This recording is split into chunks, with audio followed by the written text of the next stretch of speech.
ओम नमः शिवाय। आज हम वायव्य संहिता पूर्व खंड का अध्याय 27 शुरू करने जा रहे हैं। मंदराचल पर गौरी देवी का स्वागत। महादेव जी के द्वारा उनके और अपने उत्कृष्ट स्वरूप एवं अभिच्छेद संबंध पर प्रकाश तथा देवी के साथ आए हुए व्याघ्र को उनका गणाध्यक्ष बनाकर अंतःपुर के द्वार पर सोमनंदी नाम से प्रतिष्ठित करना। ऋषियों ने पूछा, अपने शरीर को दिव्य गौर वर्ण से युक्त बनाकर गिरिराज कुमारी देवी पार्वती ने जब मंदराचल प्रदेश में प्रवेश किया तब वे अपने पति से किस प्रकार मिली? प्रवेश काल में उनके भवन द्वार पर रहने वाले गणेश्वरों ने क्या किया तथा महादेव जी ने भी उन्हें देखकर उस समय उनके साथ कैसा बर्ताव किया? वायु देवता ने कहा, जिस प्रेम गर्भित रस के द्वारा अनुरागी पुरुषों के मन का हरण हो जाता है, उस परम रस का ठीक ठीक वर्णन करना असंभव है। द्वारपाल बड़ी उतावली से राह देखते थे। उनके साथ ही महादेव जी भी देवी के आगमन के लिए उत्सुक थे। जब वे भवन में प्रवेश करने लगी तब शंकित हो उन प्रेम जनित भावों से वे उनकी ओर देखने लगे। देवी भी उनकी ओर उन्हीं भाव से देख रही थी। उस समय उस भवन में रहने वाले श्रेष्ठ पार्षदों ने देवी की वंदना की। फिर देवी ने विनय युक्त वाणी द्वारा भगवान त्रिलोचन को प्रणाम किया। वे प्रणाम करके अभी उठने भी नहीं पाई थीं कि परमेश्वर ने उन्हें दोनों हाथों से पकड़कर बड़े आनंद के साथ हृदय से लगा लिया। फिर मुस्कुराते हुए वे एकटक नेत्रों से उनके मुख चंद्र की सुधा का पान सा करने लगे। फिर उनसे बातचीत करने के लिए उन्होंने पहले अपनी ओर से वार्ता आरंभ की। देवादिदेव महादेव जी बोले, स्वर्ग सुंदरी प्रिय, क्या तुम्हारी वह मनोदशा दूर हो गई जिसके रहते तुम्हारे क्रोध के कारण मुझे अनुनय विनय का कोई भी उपाय नहीं सूझता था? यदि साधारण लोगों की भांति हम दोनों में भी एक दूसरे के अप्रिय का कारण विद्यमान है, तब तो इस चराचर जगत का नाश हुआ ही समझना चाहिए। मैं अग्नि के मस्तक पर स्थित हूँ और तुम सोम के। हम दोनों से ही यह अग्नि सोमात्मक जगत प्रतिष्ठित है। जगत के हित के लिए स्वेच्छा से शरीर धारण करके विचरने वाले हम दोनों के वियोग में यह जगत निराधार हो जाएगा। इसमें शास्त्र और युक्ति से निश्चित किया हुआ दूसरा हेतु भी है। यह स्थावर जंगम रूप जगत वाणी और अर्थ में ही है। तुम साक्षात वाणी में अमृत हो और मैं अर्थ में परम उत्तम अमृत हूँ। यह दोनों अमृत एक दूसरे से विलग कैसे हो सकते हैं? तुम मेरे स्वरूप का बोध कराने वाली विद्या हो और मैं तुम्हारे दिए हुए विश्वासपूर्ण बोध से जानने योग्य परमात्मा हूँ। हम दोनों क्रमशः विधात्मा और वेदात्मा हैं। फिर हम में वियोग होना कैसे संभव है? मैं अपने प्रयत्न से जगत की सृष्टि और संहार नहीं करता। एकमात्र आज्ञा से ही सबकी सृष्टि और संहार उपलब्ध होते हैं। वह अत्यंत गौरवपूर्ण आज्ञा तुम्ही हो। ऐश्वर्य का एकमात्र सार आज्ञा है, क्योंकि वही स्वतंत्रता का लक्षण है। आज्ञा से वियुक्त होने पर मेरा ऐश्वर्य कैसा होगा? हम लोगों का एक दूसरे से विलग होकर रहना कभी संभव नहीं है। देवताओं के कार्य की सिद्धि के उद्देश्य से ही मैंने उस समय उस दिन लीलापूर्वक व्यंग वचन कहा था। तुम्हें भी तो यह बात अज्ञात नहीं थी, फिर तुम कुपित कैसे हो गई? अतः यही कहना पड़ता है कि तुमने मुझ पर भी जो क्रोध किया था वह त्रिलोकी की रक्षा के लिए ही था, क्योंकि तुमने ऐसी कोई बात नहीं है जो जगत के प्राणियों का अनर्थ करने वाली हो। इस प्रकार प्रिय वचन बोलने वाले साक्षात परमेश्वर शिव के प्रति श्रृंगार रस के सारभूत भावों की प्राकृतिक जन्मभूमि देवी पार्वती अपने पति की कही हुई यह मनोहर बात सुनकर इसे सत्य जानकर मुस्कुरा कर रह गईं। लज्जावश कोई उत्तर न दे सकी। केवल कौशिकी के यश का वर्णन छोड़कर और कुछ उन्होंने नहीं कहा। देवी ने कौशिकी के विषय में जो कुछ कहा उसका वर्णन करता हूँ। देवी बोली, भगवन, मैंने जिस कौशिकी की सृष्टि की है उसे क्या आपने नहीं देखा है? वैसी कन्या ना तो इस लोक में हुई और ना होगी। यूँ कहकर देवी ने उसके विंध्य पर्वत पर निवास करने तथा सम्रांगण में शुंभ और निशुंभ का वध करके उन पर विजय पाने का प्रसंग सुनाकर उसके बल पराक्रम का वर्णन किया। साथ ही यह भी बताया कि वह उपासना करने वाले लोगों को सदा प्रत्यक्ष फल देती है तथा निरंतर लोगों की रक्षा करती रहती है। इस विषय में ब्रह्मा जी आपको आवश्यक बातें बताएंगे। उस समय इस प्रकार बातचीत करती हुई देवी आज्ञा से ही एक सखी ने उस व्याघ्र को लाकर उनके सामने खड़ा कर दिया। उसे देखकर देवी कहने लगी, देव, यह व्याघ्र मैं आपके लिए भेंट लाई हूँ। आप इसे देखिए। इसके समान मेरा उपासक दूसरा कोई नहीं है। इसने दुष्ट जंतुओं के समूह से मेरे तपोवन की रक्षा की थी। यह मेरा अत्यंत भक्त है और अपने रक्षात्मक कार्य से मेरा विश्वास पात्र बन गया है। मेरी प्रसन्नता के लिए यह अपना देश छोड़कर यहाँ आ गया है।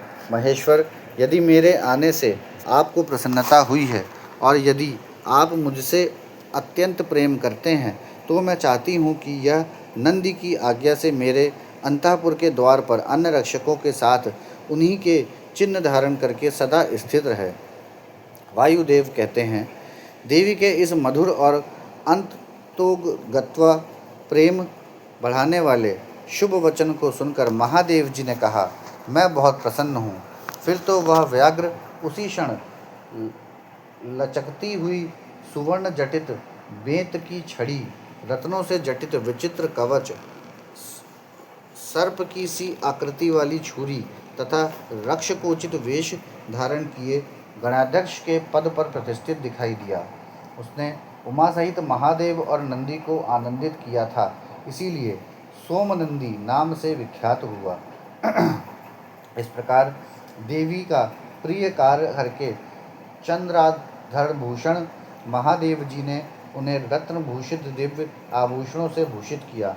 चंद्रभूषण भगवान शिव ने सर्वमनोहारिणी गिरिराज कुमारी गौरी देवी को पलंग पर बिठाकर उस समय सुंदर अलंकारों से स्वयं ही उनका श्रृंगार किया। यहाँ पर हमारा अध्याय 27 समाप्त होता है। अब हम अध्याय 28 शुरू करने जा रहे हैं। अग्नि और सोम के स्वरूप का विवेचन तथा जगत की अग्निशोमात्मकता का प्रतिपादन। ऋषियों ने पूछा, प्रभु, पार्वती देवी का समाधान करते हुए महादेव जी ने यह बात क्यों कही कि संपूर्ण विश्व अग्निशोमात्मक एवं वागर्थात्मक है। ऐश्वर्य का सार एकमात्र आज्ञा ही है और वह आज्ञा तुम हो। अतः इस विषय में हम क्रमशः यथार्थ बातें सुनना चाहते हैं।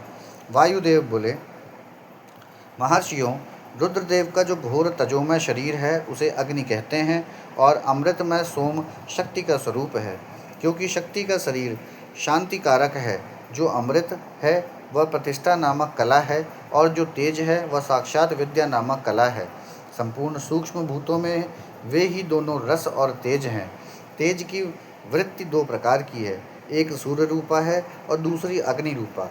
इसी तरह रस वृत्ति भी दो प्रकार की है, एक सोम रूपणी और दूसरी जल रूपणी। तेज विद्युत आदि के रूप में उपलब्ध होता है तथा रस मधुर आदि के रूप में। तेज और रस के भेदों ने ही इस चराचर जगत को धारण कर रखा है। अग्नि से अमृत की उत्पत्ति होती है और अमृत स्वरूप घी से अग्नि की वृद्धि होती है। अतएव अग्नि और सोम को दी हुई आहुति जगत के लिए हितकारक होती है। शस्य संपत्ति हिवश्य का उत्पादन करती है, वर्षा शस्य को बढ़ाती है। इस प्रकार वर्षा से ही हविष्य का प्रादुर्भाव होता है, जिससे यह अग्निशोत्मात्मक जगत टिका हुआ है। अग्नि वहाँ तक ऊपर को प्रज्वलित होता है जहाँ तक सोम संबंधी परम अमृत विद्यमान है, और जहाँ तक अग्नि का स्थान है वहाँ तक सोम संबंधी अमृत नीचे को झरता है। इसीलिए कालाग्नि नीचे है और शक्ति ऊपर। जहाँ तक अग्नि है उसकी गति ऊपर की ओर है और जो जल का आप्लावन है उसकी गति नीचे की ओर है। आधार शक्ति ने ही इस ऊर्ध्वगामी कालाग्नि को धारण कर रखा है तथा निम्नगामी सोम शिव शक्ति के आधार पर प्रतिष्ठित है। शिव ऊपर हैं और शक्ति नीचे तथा शक्ति ऊपर हैं और शिव नीचे। इस प्रकार शिव और शक्ति ने यहाँ सब कुछ व्याप्त कर रखा है। बारंबार अग्नि द्वारा जलाया हुआ जगत भस्मसात हो जाता है। यह अग्नि का वीर्य है।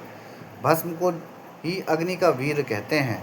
जो इस प्रकार भस्म के श्रेष्ठ स्वरूप को जानकर अग्नियः इत्यादि मंत्रों द्वारा भस्म से स्नान करता है, वह बंधा हुआ जीव पाश से मुक्त हो जाता है।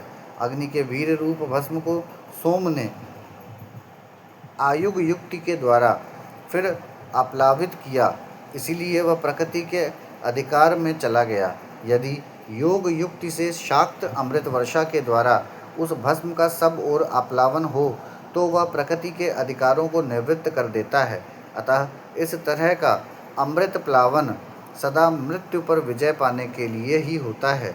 शिवाग्नि के साथ शक्ति संबंधी अमृत का स्पर्श होने पर जिसने अमृत का अपलावन प्राप्त कर लिया, उसकी मृत्यु कैसे हो सकती है। जो अग्नि के इस गुहा स्वरूप को तथा पूर्वोक्त अमृत प्लावन को ठीक ठीक जानता है, वह अग्निशोतात्मक जगत को त्याग कर फिर यहाँ जन्म नहीं लेता। जो शिवाग्नि से शरीर को दग्ध करके शक्ति स्वरूप सोमामृत से योग मार्ग के द्वारा इसे आप्लावित करता है, वह अमृत स्वरूप हो जाता है। इसी अभिप्राय को हृदय में धारण करके महादेव जी ने संपूर्ण जगत को अग्निशोमात्मक कहा था। उनका वह कथन सर्वथा उचित है। यहाँ पर हमारा अध्याय 28 समाप्त होता है। अब हम अध्याय 29 शुरू कर रहे हैं। जगतवाणी और अर्थ रूप है इसका प्रतिपादन। वायु देवता कहते हैं, महर्षियों, अब यह बता रहा हूँ कि जगत की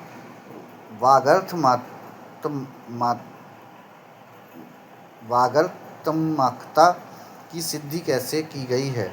6 अध्यायों का सम्यक ज्ञान में संक्षेप से ही करा रहा हूँ, विस्तार से नहीं। कोई भी ऐसा अर्थ नहीं है जो बिना शब्द का हो और कोई भी ऐसा शब्द नहीं है जो बिना अर्थ का हो। अतः समय अनुसार सभी शब्द संपूर्ण अर्थों के बोध के होते हैं। प्रकृति का यह परिणाम शब्द भावना और अर्थ भावना के भेद से 2 प्रकार का है। उसे परमात्मा शिव तथा पार्वती की प्राकृतिक मूर्ति कहते हैं। उनकी जो शब्दमयी विभूति है उसे विद्वान 3 प्रकार की बताते हैं, स्थूला, सूक्ष्म और परा।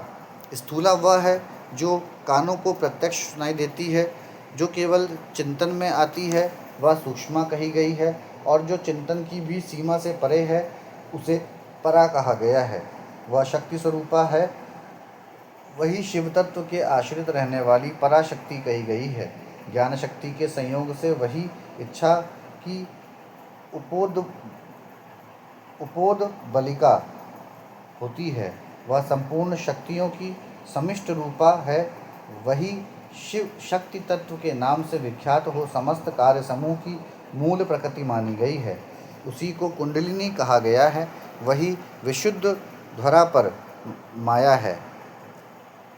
वह स्वरूपतः विभाग रहित होती हुई भी 6 अध्यायों के रूप में विस्तार को प्राप्त होती है। उन 6 अध्यायों में 3 तो शब्द रूप हैं और 3 अर्थ रूप बताए गए हैं। सभी पुरुषों को आत्मशुद्धि के अनुरूप संपूर्ण तत्वों के विभाग से लय और भोग के अधिकार प्राप्त होते हैं। वे संपूर्ण तत्व कलाओं द्वारा यथा योग्य प्राप्त है। परा प्रकृति के जो आदि में 5 प्रकार के परिणाम होते हैं, वे ही निर्वृत्त आदि कलाएं हैं। मंत्राध्वा, पदाध्वा और वर्णाध्वा, यह 3 आध्वा शब्द से संबंध रखते हैं तथा मनुभुवाध्वा, तत्वाध्वा और कलाध्वा, यह 3 अर्थ से संबंध रखने वाले हैं। इन सब में भी परस्पर व्याप्य भाव बताया जाता है। संपूर्ण मंत्र पदों से व्याप्त है क्योंकि वे वाक्य रूप हैं। संपूर्ण पद भी वर्णों से व्याप्त हैं क्योंकि विद्वान पुरुष वर्णों के समूह को ही पद कहते हैं। वे वर्ण भी भुवनों से व्याप्त हैं क्योंकि उन्हीं में उनकी उपलब्धि होती है। भुवन भी तत्वों के समूह द्वारा बाहर भीतर से व्याप्त है क्योंकि उनकी उत्पत्ति ही तत्वों से हुई है। उन कारणभूत तत्वों से ही उनका आरंभ हुआ है। अनेक भुवन उनके अंदर से ही प्रकट हुए हैं। उनमें से कुछ तो पुराणों में प्रसिद्ध हैं। अन्य भुवनों का ज्ञान शिव संबंधी आगम से प्राप्त करना चाहिए। कुछ तत्व सांख्य और योग शास्त्रों में भी प्रसिद्ध हैं। शिव शास्त्रों में प्रसिद्ध तथा दूसरे दूसरे भी जो तत्व हैं वे सब के सब कलाओं द्वारा यथा योग्य व्याप्त हैं। परा प्रकृति के जो आदि काल में 5 परिणाम हुए वे ही निर्वृत्ति आदि कलाएं हैं। वे 5 कलाएं उत्तरोत्तर तत्वों से व्याप्त हैं। अतः पराशक्ति सर्वत्र व्यापक है। वह विभाग रहित होकर भी 6 अवधाओं के रूप में विभक्त है। शक्ति से लेकर पृथ्वी तत्व पर्यंत संपूर्ण तत्वों का प्रादुर्भाव शिव तत्व से हुआ है। अतः जैसे घड़े आदि मिट्टी से व्याप्त हैं उसी प्रकार वे सारे तत्व एकमात्र शिव से ही व्याप्त हैं। जो 6 अधवाओं से प्राप्त होने वाला है वही शिव का परम धाम है। 5 तत्वों के शोधन से व्यापिका और अव्यापिका शक्ति जान पड़ती है। निर्वृत्ति काल के द्वारा रुद्रलोक पर्यंत ब्रह्मांड की स्थिति का शोधन होता है। प्रतिष्ठा कला द्वारा उससे भी ऊपर जहाँ तक अव्यक्त की सीमा है वहाँ तक की शोध की जाती है। मध्यवर्ती विद्या कला द्वारा उससे भी ऊपर विंध्येश्वर पर्वत पर्यंत स्थान का शोधन होता है। शांति कला द्वारा उससे भी ऊपर के स्थान का तथा शानत्यतिता कला के द्वारा अधवा के अंत तक का शोधन हो जाता है। उसी को परम व्योम कहा गया है। ये 5 तत्व बताए गए जिनसे संपूर्ण जगत व्याप्त है। वही साधकों को यह सब कुछ देना चाहिए। जो अधवा की व्याप्ति को ना जानकर शोधन करना चाहता है वह शुद्धि से वंचित रह जाता है, उसके फलों को नहीं पा पाता। उसका सारा परिश्रम व्यर्थ केवल नरक की ही प्राप्ति कराने वाला होता है। शक्तिपात का संयोग हुए बिना तत्वों का ठीक ठीक ज्ञान नहीं हो सकता। उनकी व्याप्ति और वृद्धि का ज्ञान भी असंभव है। शिव की जो चित्सव रूपा परमेश्वरी पराशक्ति हैं वही आज्ञा हैं। उस कारण रूपा आज्ञा के सहयोग से ही शिव संपूर्ण शिव के अधिष्ठा होते हैं। विचार दृष्टि से देखा जाए तो आत्मा में कभी विकार नहीं होता। यह विकार की प्रतीति माया मात्र है, ना तो बंधन है और ना उस बंधन से छुटकारा दिलाने वाली कोई मुक्ति है। शिव की जो अव्यभिचारिणी पराशक्ति है वही संपूर्ण ऐश्वर्य की पराकाष्ठा है। वह उन्हीं के समान धर्म वाली है और विशेषतः उनके उन विलक्षण भावों से युक्त है।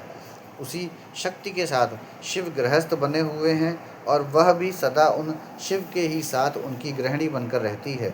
जो प्रकृतिजन्य जगत रूप कार्य है वही उन शिव दंपत्ति की संतान है। शिव कर्ता हैं और शक्ति कारण, यही उन दोनों का भेद है। वास्तव में एकमात्र साक्षात शिव ही 2 रूपों में स्थित हैं। कुछ लोगों का कहना है कि स्त्री और पुरुष रूप में ही उनका भेद है। अन्य लोग कहते हैं कि पराशक्ति शिव में नित्य समवेत है। जैसे प्रभा सूर्य से भिन्न नहीं है उसी प्रकार चित्सव रूपिणी पराशक्ति शिव से अभिन्न ही है। यही सिद्धांत है। अतः शिव परम कारण है, उनकी आज्ञा ही परमेश्वरी है। उसी से प्रेरित होकर शिव की अविनाशी मूल प्रकृति कार्य भेद से महामाया, माया और त्रिगुणात्मिक प्रकृति इन 3 रूपों में स्थित हो 6 अधवाओं को प्रकट करती हैं। वह 6 प्रकार का अधवा वागर्थमय है, वही संपूर्ण जगत के रूप में स्थित है। सभी शास्त्र समूह इसी भाव का विस्तार से प्रतिपादन करते हैं। यहाँ पर हमारा अध्याय 29 समाप्त होता है। अब हम अध्याय 30 शुरू करने जा रहे हैं। 30 और 31। ऋषियों के प्रश्न का उत्तर देते हुए वायुदेव के द्वारा शिव के स्वतंत्र एवं सुवानुग्राहक स्वभाव का प्रतिपादन। तदंतर ऋषियों ने कई कारण दिखाकर पूछा, वायुदेव, यदि शिव सदा शांत भाव से रहकर ही सब पर अनुग्रह करते हैं तो सबकी अभिलाषाओं को एक साथ ही पूर्ण क्यों नहीं कर देते? जो सब कुछ करने में समर्थ होगा वह सबको एक साथ ही बंधन मुक्त क्यों नहीं कर सकेगा? यदि कहें अनादिकाल से चले आने वाले सबके विचित्र कर्म अलग अलग हैं, अतः सबको एक समान फल नहीं मिल सकता, तो यह ठीक नहीं है, क्योंकि कर्मों की विचित्रता भी यहाँ नियामक नहीं हो सकती। कारण कि वे कर्म भी ईश्वर के कराने से ही होते हैं। इस विषय में बहुत कहने से क्या लाभ? उपयुक्त रूप से विभिन्न युक्तियों द्वारा फैलाई गई नास्तिकता जिस प्रकार से शीघ्र ही निवृत्त हो गए वैसा उपदेश दीजिए। वायु देवता ने कहा, ब्राह्मणों, आप लोगों ने युक्तियों से प्रेरित होकर जो संशय उपस्थित किया है वह उचित ही है, क्योंकि किसी बात को जानने की इच्छा अथवा तत्व ज्ञान के लिए उठाया गया प्रश्न साधु बुद्धि वाले पुरुषों में नास्तिकता का उत्पादन नहीं कर सकता। मैं इस विषय में ऐसा प्रमाण प्रस्तुत करूंगा जो सत्पुरुषों के मोह को दूर करने वाला है। असत पुरुष का जो अन्यथा भाव होता है उसमें प्रभु शिव की कृपा अभाव ही कारण है। परिपूर्ण परमात्मा शिव के परम अनुग्रह के बिना कुछ भी कर्तव्य नहीं है।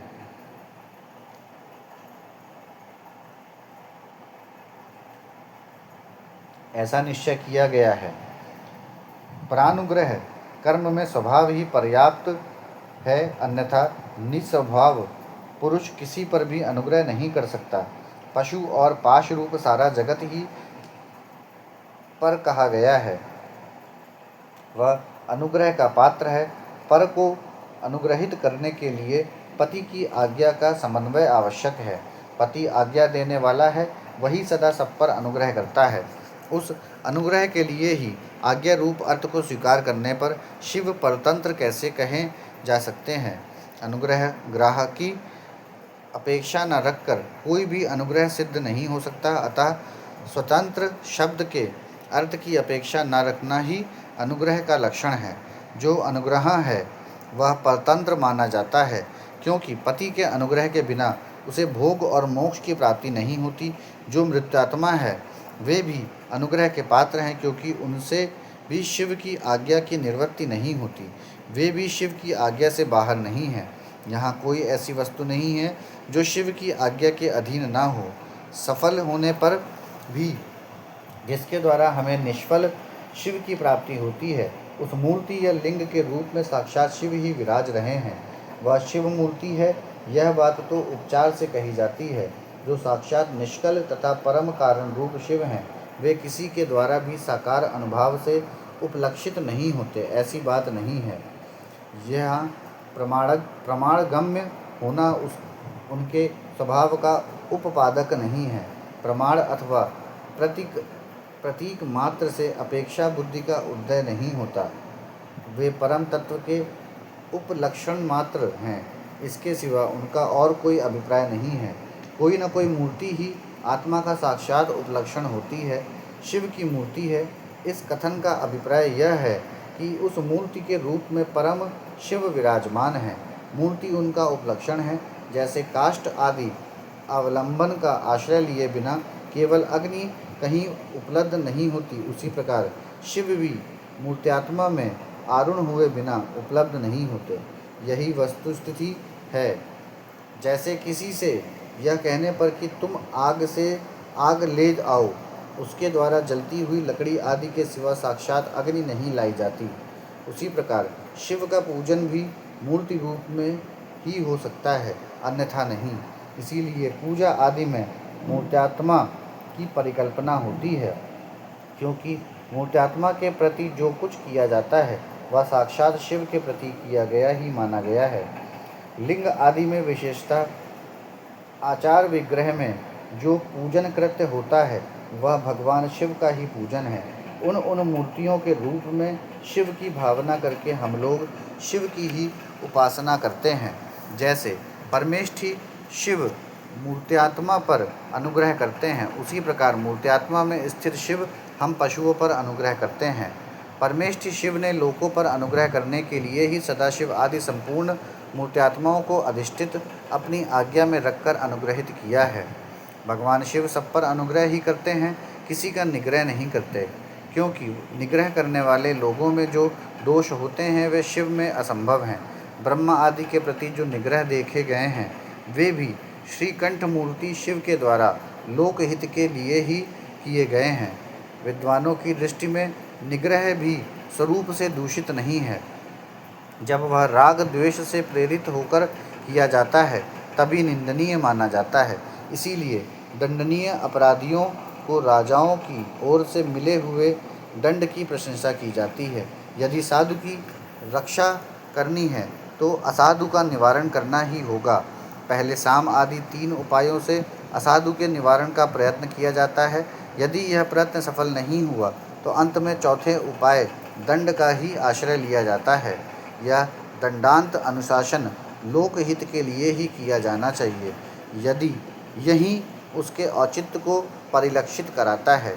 यदि अनुशासन इसके विपरीत हो तो उसे अहितकर कहते हैं। जो सदा हित में ही लगे रहने वाले हैं, उन्हें ईश्वर का दृष्टांत अपने सामने रखना चाहिए। ईश्वर केवल दुष्टों को ही दंड देते हैं, इसीलिए निर्दोष कहे जाते हैं। अतः जो दुष्टों को ही दंड देता है, वह उस निर्ग्रह कर्म को लेकर सत्पुरुषों द्वारा लांछित कैसे किया जा सकता है। लोक में जहाँ कहीं भी निग्रह होता है, वह यदि विद्वेष पूर्वक ना हो तभी श्रेष्ठ माना जाता है। जो पिता पुत्र को दंड देकर उसे अधिक शिक्षित बनाता है, वह उससे द्वेष नहीं करता। शिव की आज्ञा का पालन ही हित है, और जो हित है वही उनका अनुग्रह है। अतएव सबको हित में नियुक्त करने वाले शिव सब पर अनुग्रह करने वाले कहे गए हैं। जो उपकार शब्द का अर्थ है, उसे भी अनुग्रह ही कहा गया है, क्योंकि उपकार भी हितरूप ही होता है। अतः सबका उपकार करने वाले शिव स्वानुग्राहक हैं। शिव के द्वारा जड़ चेतन सभी सदा हित में ही नियुक्त होते हैं, परंतु सबको जो एक साथ और एक समान हित की उपलब्धि नहीं होती, इसमें उनका स्वभाव ही प्रतिबंधक है। जैसे सूर्य अपनी किरणों द्वारा सभी कमलों को विकास के लिए प्रेरित करते हैं, परंतु वे अपने अपने स्वभाव के अनुसार एक साथ और एक समान विकसित नहीं होते। स्वभाव भी पदार्थों के भावी अर्थ का कारण होता है, किंतु वह नष्ट होते हुए अर्थ को कर्ताओं के लिए सिद्ध नहीं कर सकता। जैसे अग्नि का संयोग सुवर्ण को ही पिघलाता है, कोयले या अंगार को नहीं, उसी प्रकार भगवान शिव परिपक्व मल वाले पशुओं को ही बंधन मुक्त करते हैं, दूसरों को नहीं। जो वस्तु जैसी होनी चाहिए वैसी वह स्वयं नहीं बनती, वैसी बनने के लिए कर्ता की भावना का सहयोग होना आवश्यक है। कर्ता की भावना के बिना ऐसा होना संभव नहीं है। अतः कर्ता सदा स्वतंत्र होता है। सब पर अनुग्रह करने वाले शिव जिस तरह स्वभाव से ही निर्मल हैं, उसी तरह जीव संज्ञा धारण करने वाली आत्माएं स्वभावतः मलिन होती हैं। यदि ऐसी बात न होती तो वे जीव क्यों नियम पूर्वक संसार में भटकते और शिव क्यों संसार बंधन से परे रहते। विद्वान पुरुष कर्म और माया के बंधन को ही जीव का संसार कहते हैं। यह बंधन जीव को ही प्राप्त होता है, शिव को नहीं। इसमें कारण है जीव का स्वाभाविक मल, वह कारणभूत मल जीवों का ही अपना स्वभाव ही है, आगंतुक नहीं है। यदि आगंतुक होता तो किसी को भी किसी भी कारण से बंधन प्राप्त हो जाता। जो यह हेतु है वह एक है, क्योंकि सब जीवों का स्वभाव एक सा है।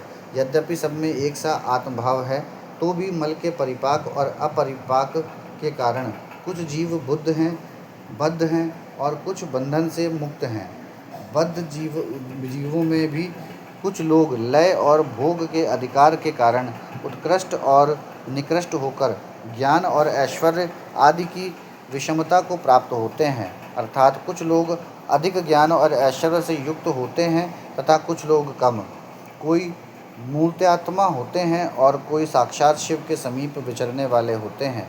मूर्त्यात्माओं में कोई तो शिव स्वरूप हो छहो अधवाओं के ऊपर स्थित होते हैं, कोई अधवाओं के मध्य मार्ग में महेश्वर होकर रहते हैं और कोई निम्न भाग में रुद्र रूप से स्थित होते हैं। शिव के समीपवर्ती स्वरूप में भी माया से परे होने के कारण उत्कृष्ट, मध्यम और निकृष्ट भेद से 3 श्रेणियां होती हैं। वहाँ 3 स्थान में आत्मा की स्थिति है, वहाँ निम्न स्थान में आत्मा की स्थिति है, मध्यम स्थान में अंतरात्मा की स्थिति है, और जो सबसे उत्कृष्ट श्रेणी का स्थान है उसमें परमात्मा की स्थिति है। ये ही क्रमशः ब्रह्मा, विष्णु और महेश्वर कहलाते हैं। कोई वसु परमात्मा पद का आश्रय लेने वाले होते हैं, कोई अंतरात्म पद का और कोई आत्म पद पर प्रतिष्ठित होते हैं। भगवान शिव तो अनायास ही समस्त पशुओं को बंधन से मुक्त करने में समर्थ हैं, फिर वे उन्हें बंधन में डाले रख कर क्यों दुख देते हैं। यहाँ ऐसा विचार या संदेह नहीं करना चाहिए, क्योंकि सारा संसार दुख रूप ही है। ऐसा विचारवानों का निश्चित सिद्धांत है। जो स्वभावतः दुखमय है वह दुख रहित कैसे हो सकता है। स्वभाव में उलटफेर नहीं हो सकता। वैद्य की दवा से रोग अरोग नहीं होता, वह रोग पीड़ित मनुष्य का अपनी दवा से सुखपूर्वक उद्धार कर देता है। इसी प्रकार जो स्वभावतः मलिन और स्वभाव से ही दुखी है, उन पशुओं को अपनी आज्ञा रूपी औषधि देकर शिव दुख से छुड़ा देते हैं। रोग होने में वैद्य कारण नहीं है, परंतु संसार की उत्पत्ति में शिव कारण है। अतः रोग और वैद्य के दृष्टांत से शिव और संसार के दृष्टांत में समानता नहीं है, इसीलिए इसके द्वारा शिव पर दोषारोपण नहीं किया जा सकता। जब दुख स्वभाव सिद्ध है, तब शिव उसके कारण कैसे हो सकते हैं। जीवों में जो स्वाभाविक मल है, वही उन्हें संसार के चक्र में डालता है। संसार का कारणभूत जो मल अचेतन माया आदि है, वह शिव का सानिध्य प्राप्त किए बिना स्वयं चेष्टाशील नहीं हो सकता। जैसे चुंबक मणि लोहे का सानिध्य पाकर ही उपकारक होता है, लोहे को खींचता है, उसी प्रकार शिव भी जड़ माया आदि का सानिध्य पाकर ही उसके उपकारक होते हैं, उसे सचेष्ट बनाते हैं। उनके विद्यमान सानिध्य को अकारण हटाया नहीं जा सकता।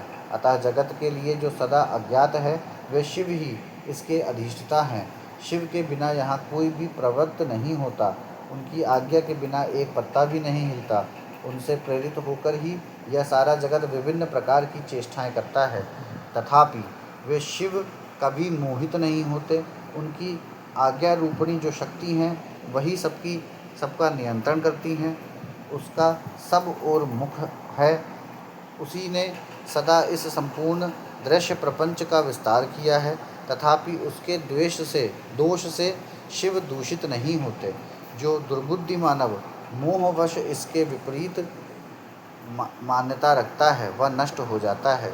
शिव की शक्ति के वैभव से ही संसार चलता है, तथापि इससे शिव दूषित नहीं होते। इसी समय आकाश से शरीर रहित वाणी सुनाई दी, सत्यम ओम अमृतम सौम्यम। इन पदों का वहाँ स्पष्ट उच्चारण हुआ। उसे सुनकर सब लोग बहुत प्रसन्न हुए, उनके समस्त संशयों का निवारण हो गया तथा उन मुनियों ने विस्मित हो प्रभु पवन देव को प्रणाम किया। इस प्रकार उन मुनियों को संदेह रहित करके भी वायुदेव ने यह नहीं माना कि इन्हें पूर्ण ज्ञान हो गया, इनका ज्ञान अभी प्रतिष्ठित नहीं हुआ है, ऐसा समझकर ही वे इस प्रकार बोले। वायुदेव ने कहा, मुनियों, परोक्ष और अपरोक्ष के भेद से ज्ञान दो प्रकार का माना गया है। परोक्ष ज्ञान को अस्थिर कहा जाता है और अपरोक्ष ज्ञान को सुस्थिर। युक्तिपूर्ण उपदेश से जो ज्ञान होता है, उसे विद्वान पुरुष परोक्ष कहते हैं। वहीं श्रेष्ठ अनुष्ठान से अपरोक्ष हो जाएगा। अपरोक्ष ज्ञान के बिना मोक्ष नहीं होता, ऐसा निश्चय करके तुम लोग आलस्य रहित हो श्रेष्ठ अनुष्ठान की सिद्धि के लिए प्रयत्न करो। यहाँ पर हमारा अध्याय 30 और 31 समाप्त होता है। ओम नमः शिवाय।